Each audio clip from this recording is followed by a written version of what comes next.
बिस्मिल्लाहिर्रहमानिर्रहीम। अस्सलाम वालेकुम नाज़रीन, आप देख रहे हैं अहमियत न्यूज़। आपका मेज़बान ज़हूर अहमद तरीन।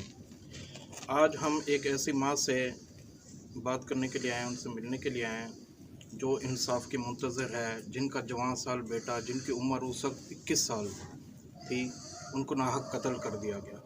आज वो मुंतज़िर है कि उनके जो कातिल हैं वो अब तक गिरफ़्तार नहीं हुए हैं, वो आज़ाद घूम रहे हैं। तो हम जानेंगे उनके बेटे के हवाले से। और जिस वक्त उनके बेटे का कत्ल किया गया उस वक्त इस घर में शादी की तकरीबात भी जारी थी। शादी की तकरीब एक ऐसी रस्म जिसमें एक फैमिली, एक ख़ानदान, एक बिरादरी और एक महल्ला इस खुशियों में शामिल होता है। और ऐसी खुशियाँ जिसमें बच्चा, बूढ़ा, जवान, ख़वातीन, सबकी आँखों में खुशी और मसरतों की एक झलक होती है।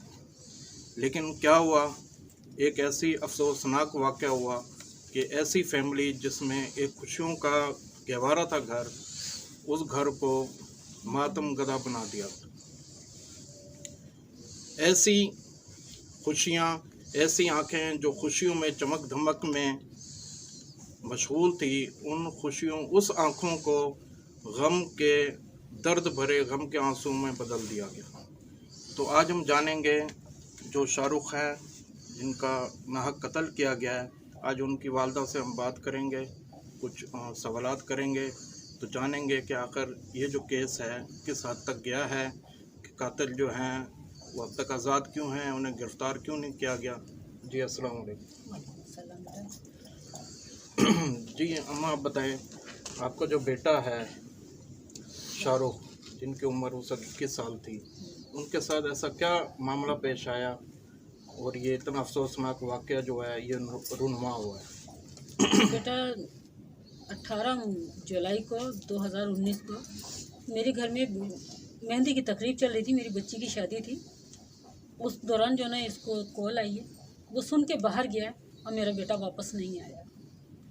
उसके बाद जो ना वलीमे वाली रात में जो ना पुलिस वालों ने आके कहा कि मोबाइल में तस्वीर दिखाई कि ना आप इसको जानते हैं। हमने कहा कि ये हमारा बेटा है। तो बोले आप थाने आ जाए। थाने गए हैं तो उन्होंने कहा कि ना छिपा वालों के आपके बेटे की लाश रखी हुई, आप जाके वहाँ से वसूल कर लो। आपका बेटा जो ना डकैती की वारदात में मुलविस था, भाग रहा था डकैती करके, मोबाइल पुलिस पीछे थे और ये जो ना मजदूर ट्रक से जो ना टकरा गया और इसकी डेथ हो गई। और इसकी डेथ बॉडी जो ना छिपा वाले थे। उस वक्त जो है, जो एक शादी की तकरीब आपकी चल रही थी, आपकी बेटी की शादी थी, उसको आपका जो बेटा यानी अपनी बहन की शादी की मसरूफियात में, वो तैयारियों में मशगूल था। तो ये किस उनको जो अचानक कॉल आई और वो चले गए, ठीक है, फिर वो लापता हो गए, तो किसकी कॉल आई थी? आपने जाना कि वो किसने उन्हें फ़ोन किया? बेटा ये नहीं मुझे पता कि किसकी कॉल आई थी, लेकिन उसको कॉल आई है, बोला कि अम्मी मैं गली के कोने से जो ना 2 मिनट बात करके आ रहा हूँ। कोई दोस्त है आया हुआ, मैं उससे बात करके आ रहा हूँ।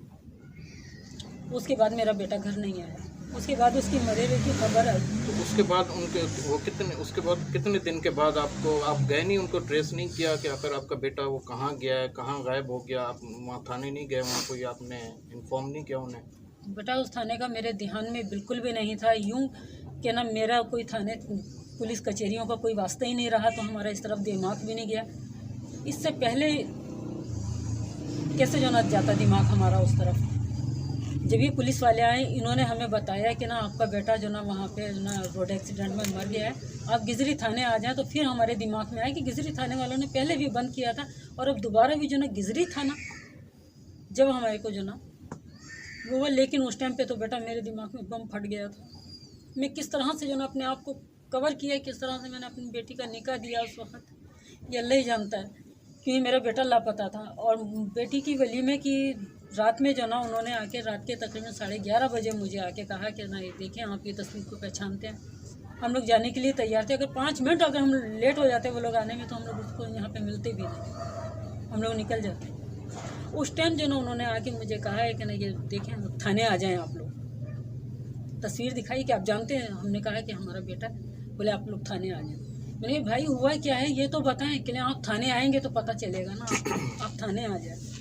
थाने गए तो उन्होंने कहा हमें अफसोस से कहना पड़ा आपका बेटा रोड एक्सीडेंट में डेथ हो गई। मेरे यानी दिमाग पुलिस ने जो है उस जो बेटा है उनका रोड एक्सीडेंट जो है वो केस शो किया है। जी रोड एक्सीडेंट शो किया है इन्होंने। और मैंने उनसे कहा कि जो ना बेटा रोड एक्सीडेंट हुआ है तो दूसरा बच्चा जो तुम कह रहे हो उसको तो दिखाओ, उसको भी तो चोटें लगी होंगी। तो दूसरे लड़के को उन्होंने दिखाया, उसको जो ना कोई जिस्म पे चोट के निशानात नहीं थे, वो ठीक ठाक सही सलामत खड़ा हुआ था। 2 मिनट के लिए उन्होंने दिखाया और फ़ौरन उसको जो ना यानी लॉकर में मोटरसाइकिल पर भेज दिया। दो दो बंदे एक आपका बेटा सवार था, एक उनके साथ एक दूसरा लड़का भी था। उनका क्या नाम था? दूसरे लड़के का नाम सागर है। तो सागर जो है उनको कोई चोटें नहीं आई? कोई चोट नहीं ठीक आई। है। वो जो आपका बेटा है वो ऑन द स्पॉट डेथ हो गई उनकी। जी ये पुलिस ने शो किया। ये पुलिस ने शो किया। तो आपको जो आपके बेटे की जो डेथ की इतला है वो भी पुलिस ने दी? पुलिस ने दी है। लतीफ़ कमांडो था, उसके साथ में 4-5 अफराद और थे, पुलिस एहलकार थे और कुछ जो ना वैसे बंदे थे। उसमें एक हमारे महल्ले का था, वो बोला था कि मैं यहीं रहता हूँ महल्ले में, अम्मा जो ना और मैं उसका ठेकेदार हूँ। वो उनके साथ आया था। जब फिर वो कब्र खुशाई के लिए आए, जब भी वो आदमी जो ना उनके साथ में था कि कब्र की निशानदेही करवाएं कौन से कब्रिस्तान में। अब ये बता, आपको पता कैसे चला कि उनका जो है मर्डर हुआ है? मर्डर हुआ है, वो पुलिस वालों ने आके बताया कि इसका रोड एक्सीडेंट हुआ है। हमें जो ना पता इस तरह से चला कि हमने जब बच्चे को दफना दिया, देखा जाके छिपा वालों के यहाँ, तो मेरे बच्चे के जिस्म पे चोट के कोई निशानात नहीं थे। रोड एक्सीडेंट होता है, देखो मोटरसाइकिल से वैसे भी जो ना मामूली सी भी जो ना चोट लगती है तो जो ना खरोंची काफ़ी जगह पे आती। मेरे बच्चे के जिस्म पे कहीं कोई जो ना खरोंच नहीं थी, रोड एक्सीडेंट की कोई चोट नहीं थी। सिर्फ सर पे उसके चोट लगी हुई थी, सर से खून बह रहा था। बाकी जिस्म पर कोई उनके खराशें तक नहीं थी, सिर्फ एक उनके सर पर चोट लगी हुई थी। सर पे चोट लगी हुई थी। जब मैंने उसको पलट के देखा तो उसकी कमर पे मारे हुए के निशान थे, जैसे वो छितर से मारते हैं या डंडे से मारते हैं, वो निशान थे कमर। यानी कि आपके मतलब उन पर तशद्दुद किया गया पुलिस की तरफ से। अच्छा, तो आपका जो बेटा है, इनका जो दूसरा उनके साथ जो थे वो कहाँ है? वो पुलिस कस्टडी में था उस टाइम। उसके बाद जो ना जमानत हुई और वो मफरूर हुआ। जमानत के बाद वो मफरूर है। जी तो उनको अभी तक गिरफ्तार नहीं किया गया? नहीं, उसको गिरफ्तार नहीं किया गया।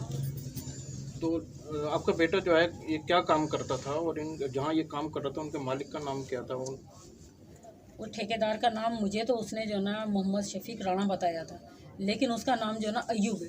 ये मुझे अब एफआईआर के दौरान जो ना पता चला, जब इनकी एफआईआर कट गई है रिजवान हैदर की, लतीफ़ कमांडो की। उसके बाद इन्होंने जो ना फाइल खोली है तो उसमें जो ना पता चला कि मोहम्मद शफीक राणा ने जो ना एफआईआर भी कटवाई है, जबकि इसका ठेकेदार मुझसे मिलता रहा है मोहम्मद शफीक राणा के नाम से, लेकिन उसका नाम अयूब है।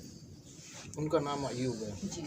तो अयूब तो उनके यानी कि जो ठेकेदार थे उन्होंने आपको इतला नहीं दी कि आपके उनको कोई इतला नहीं दी गई है नहीं इस हवाले से कि नहीं, वो पुलिस वालों के साथ ही आया था। अच्छा, पुलिस वालों के साथ आया था जिस टाइम पे जो ना मेरे बेटे की खबर लेकर आए हैं ये, तो वो साथ में ही था ठेकेदार, लेकिन मैं नहीं जानती कि यही ठेकेदार है। उसने खुद ने मुझे बताया कि मैं बच्चे का ठेकेदार हूँ, और मैंने पुलिस वाले जो ना यहाँ पे ढूंढते फिर रहे थे तो मैंने घर बताया आपको, जबकि वो पहले से जानता था घर। जी। अच्छा, जो कब्र कुशाई के वाला से आपने दरख्वास्त दी थी सेशन से आपको, यानी कि वहाँ हुक्म दिया था कि कब्र कुशाई की जाए, तो कितने अरसे के बाद कब्र कुशाई की गई? बेटा ये 2019 में जो ना जुलाई में जो ना मेरे बेटे की डेथ हुई थी 18 तारीख को, और अगस्त में या सितंबर में जो ना, मुझे ठीक तरह से याद नहीं है, अगस्त में या सितंबर में जो ना इसकी कब्र कुशाई हुई है। उसके 5-6 महीने के बाद जो ना उसकी रिपोर्ट आई है।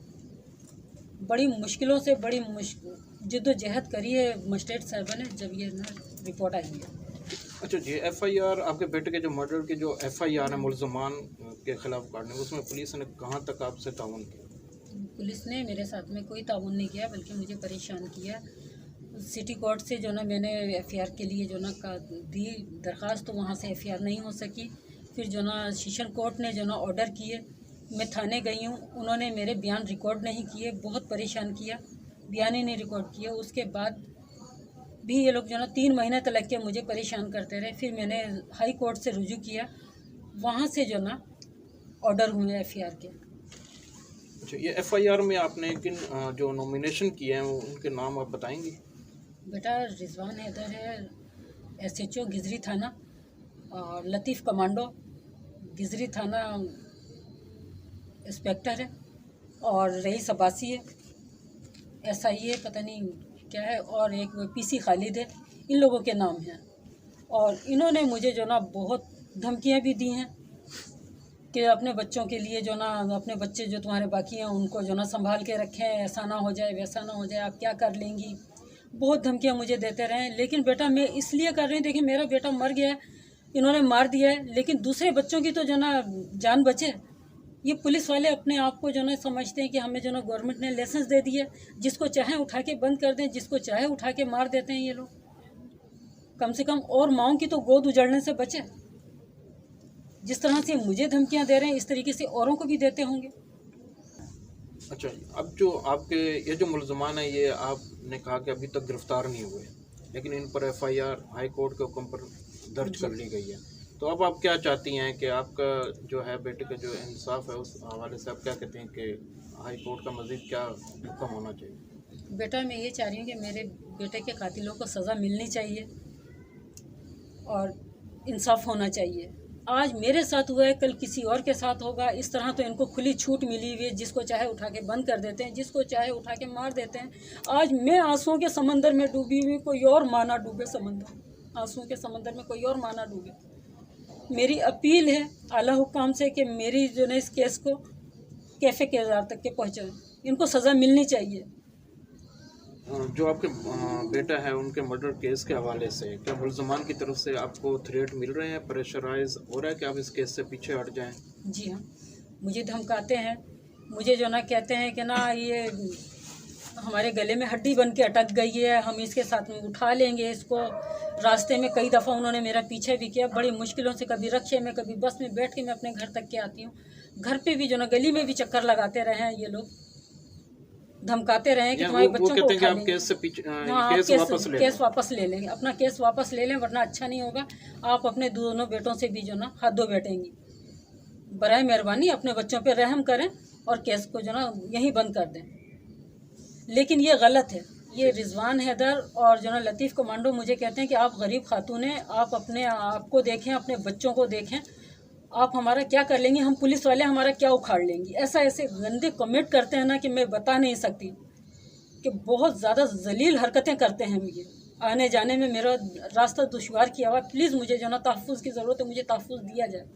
जो कोर्ट में आज आपकी पेशी थी, तो उसमें पेशी के मौके पर क्या हुआ?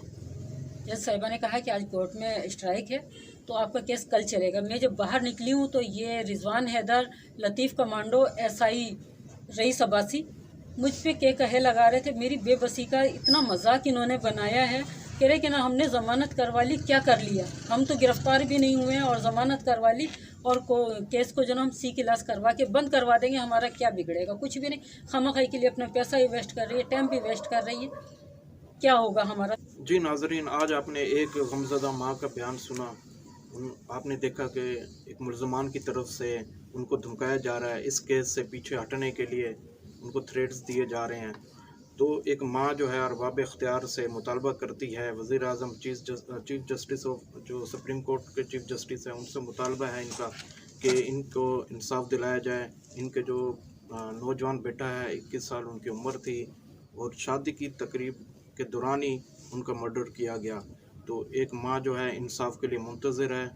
तो नाजरीन, आप देख रहे हैं, इस पर ज़रूर कमेंट्स दीजिएगा। हमें इजाज़त दीजिए। अल्लाह हाफ़िज़।